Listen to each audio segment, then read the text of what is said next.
It was 2 days before the Passover and the festival of unleavened bread. The chief priests and the scribes were looking for a way to arrest Jesus by stealth and kill him, but they cautioned. Not during the festival, or there may be a riot among the people. While he was at Bethany, in the house of Simon the leper, as Jesus sat at the table, a woman came with an alabaster jar of very costly ointment of nard, and she broke open the jar and poured the ointment on his head. Some in attendance scolded her. Why was this ointment wasted in this way? For this ointment could have been sold for more than 300 denarii and the money given to the poor. Let her alone. Why do you trouble her? She has performed a good service for me, for you always have the poor with you, and you can show kindness to them whenever you wish, but you will not always have me. She has done what she could. She has anointed my body beforehand for its burial. Truly, I tell you, whenever the good news is proclaimed in the whole world, what she has done will be told in remembrance of her. Then Judas Iscariot, who was one of the 12, went to the chief priests in order to betray him to them. When they heard it, they were greatly pleased and promised to give him money. So Judas began to look for an opportunity to betray Jesus. On the first day of unleavened bread, when the Passover lamb is sacrificed.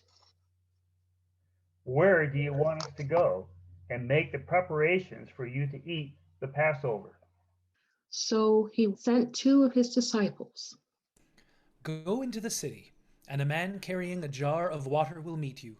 Follow him, and wherever he enters, tell the owner of the house, the teacher asks, where is my guest room where I may eat the Passover with my disciples? He will show you a large room upstairs, furnished and ready. Make preparations for us there.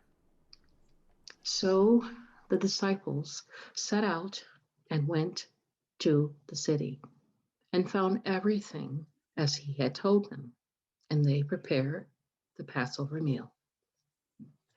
When it was evening, Jesus came with the 12, and when they had taken their places and were eating, Truly I tell you, one of you will betray me, one who is eating with me. Surely not I. It is one of the 12, one who is dipping bread into the bowl with me. For the Son of Man goes as it is written of him. But woe to the one by whom the Son of Man is betrayed. It would have been better for that one not to have been born. while they were eating, Jesus took a loaf of bread, and after blessing it, he broke it and gave it to them. Take, this is my body. Then Jesus took a cup, and after giving thanks, he gave it to them, and all of them drank from it. This is my blood of the covenant, which is poured out for many. Truly, I tell you, I will never drink again of the fruit of the vine until the day when I drink it new in the kingdom of God. When they had sung the hymn, they went out to the Mount of Olives. You will all become deserters of me, for it is written, I will strike the shepherd, and the sheep will be scattered. But after I am raised up, I will go before you to Galilee. Even though all become deserters, I will not. Truly, I will tell you, this day, this very night, before the cock crows twice, you will deny me 3 times. Even though I must die with you, I will not deny you. They went to a place called Gethsemane. Sit here while I pray. Jesus took with him Peter and John and James and began to be distressed and agitated. I am deeply grieved, even to death. Remain here and keep awake. Going a little further, Jesus threw himself on the ground and prayed that if it were possible, the hour might pass from him. Abba, Father, for you all things are possible. Remove this cup from me, yet not what I want, but what you want. Jesus came and found them sleeping. Simon, are you asleep? Could you not keep awake for 1 hour? Keep awake and pray that you may not come into the time of trial. The spirit indeed is willing, but the flesh is weak. Again, Jesus went away and prayed, saying the same words. And once more he came and found them sleeping, for their eyes were heavy, and they did not know what to say to him. He came a third time. Are you still sleeping and taking your rest? Enough! The hour has come. The Son of Man is betrayed into the hands of sinners. Get up. Let us be going. See, my betrayer is at hand. Immediately, while he was still speaking, Judas, one of the 12, arrived, and with him there was a crowd with swords and clubs from the chief priests, the scribes, and the elders. Now the betrayer had given them a sign. The one I will kiss is the man. Arrest him and lead him away under guard. So when Judas came, he went up to Jesus and kissed him. Rabbi, Then they laid hands on him and arrested him. But one of those who stood near drew his sword and struck the slave of the high priest, cutting off his ear. Have you come out with swords and clubs to arrest me as though I were a bandit? Day after day I was with you in the temple teaching, and you did not arrest me. But let the scriptures be fulfilled. All of them deserted Jesus and fled. A certain young man was following him, wearing nothing but a linen cloth. They caught hold of him, but he left the linen cloth and ran off naked. They took Jesus to the high priest, and all the chief priests, the elders, and the scribes were assembled. Peter had followed him at a distance right into the courtyard of the high priest, and he was sitting with the guards, warming himself at the fire. Now the chief priests and the whole council were looking for testimony against Jesus to put him to death, but they found none. Some stood up and gave false testimony against him. We heard him say, I will destroy this temple made with hands, and in 3 days I will build another, not made with hands. But even on this point, their testimony did not agree. Then the high priest stood up before them. Have you no answer? What is it that they testify against you? But Jesus was silent and did not answer. Are you the Messiah, the Son of the Blessed One? I am, and you will see the Son of Man seated at the right hand of the power and coming with the clouds of heaven. Why do we still need witnesses? You have heard this blasphemy. What is your decision? All of them condemned Jesus as deserving death. Some began to spit on him, to blindfold him, and to strike him. Prophesy. The guards also took him over and beat him. While Peter was below in the courtyard, warming himself, a servant girl came by. You also were there with Jesus, the man from Nazareth. I do not know or understand what you are talking about. He went into the forecourt. Then the cock crowed. The servant girl saw him again. This man was one of them. Again, he denied it. Later, a bystander came by. Certainly you are one of them, for you are a Galilean. I do not know this man you are talking about. At that moment, the cock crowed for a second time. Peter remembered. Before the cock crows twice, you will deny me 3 times. He broke down and wept. As soon as it was morning, the chief priests held a consultation with the elders and the scribes and the whole council. They bounded Jesus, led him away, and handed him over to Pilate.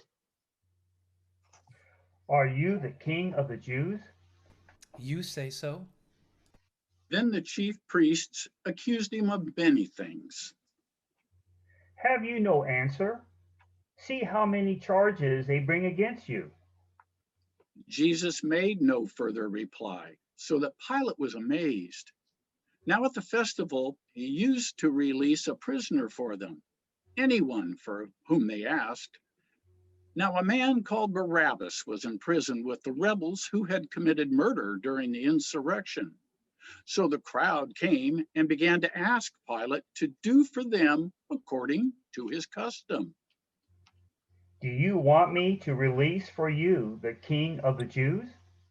For he realized that it was out of jealousy that the chief priests had handed him over. But the chief priests stirred up the crowd to have him release Barabbas for them instead. Then what do you wish me to do with this man you call the king of the Jews? Crucify him. Why? What evil has he done? Crucify him.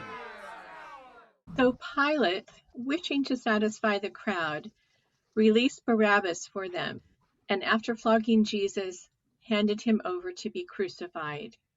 Then the soldiers led Jesus into the courtyard of the palace and called together the whole cohort. They clothed him in a purple cloak, and after twisting some thorns into a crown, they put it on him. They began to salute him. Hail, King of the Jews. They struck his head with a reed, spat upon him, and knelt down in homage to him. After mocking him, they stripped him of the purple cloak and put on his own clothes. Then they led Jesus out to crucify him. They compelled a passerby who was coming in from the country to carry his cross. It was Simon, Cyrene, the father of Alexander and Rufus. Then they brought Jesus to a place called Golgotha, which means the place of the skull. They offered him wine mixed with myrrh, but he did not take it. They crucified him and divided his clothes among them, casting lots to decide what each should take. It was 9 o'clock in the morning when they crucified him. The inscription of the charge against him read, "The King of the Jews." With Jesus, they crucified two bandits, one on his right and one on his left. Those who passed by derided him, shaking their hands. Aha! You who would destroy the temple and build it in 3 days, save yourself and come down from the cross. He saved others, he cannot save himself. Let the Messiah, the King of Israel, come down from the cross now, so that we may see and believe. Those who were crucified with Jesus also taunted him. And when it was noon, darkness came over the whole land until 3 p.m. At 3 o'clock, Jesus cried out with a loud voice, Eloi, Eloi, lema sabachthani, which means, my God, why have you forsaken me?" Some of the bystanders heard it. Listen, he is calling for Elijah. Someone ran and filled a sponge with sour wine, put it on a stick, and gave it to him to drink. Wait, let us see if Elijah will come and take him down. Then Jesus gave a loud cry and breathed his last. The curtain of the temple was torn in two from top to bottom. The centurions saw that in this way he breathed his last. Truly, this man was God's son. There were also women looking on from a distance. Among them were Mary Magdalene, and Mary the mother of James the younger, and of Jesus, and Salome. These used to follow him and provided for him when he was in Galilee. And there were many other women who had come up with him to Jerusalem. When evening came, and since it was the day of preparation, that is, the day before the Sabbath, Joseph of Arimathea, a respected member of the council, who was also himself waiting expectantly for the kingdom of God, went boldly to Pilate and asked for the body of Jesus. Then Pilate wondered if he were already dead, and summoning the centurion, he asked him whether he had been dead for some time. When he learned from the centurion that he was dead, he granted the body to Joseph. Then Joseph bought a linen cloth, and taking down the body, wrapped it in the linen cloth, and laid it in a tomb that had been hewn out of the rock. He then rolled a stone against the door of the tomb. Mary Magdalene and Mary the mother of Jesus saw where the body was laid.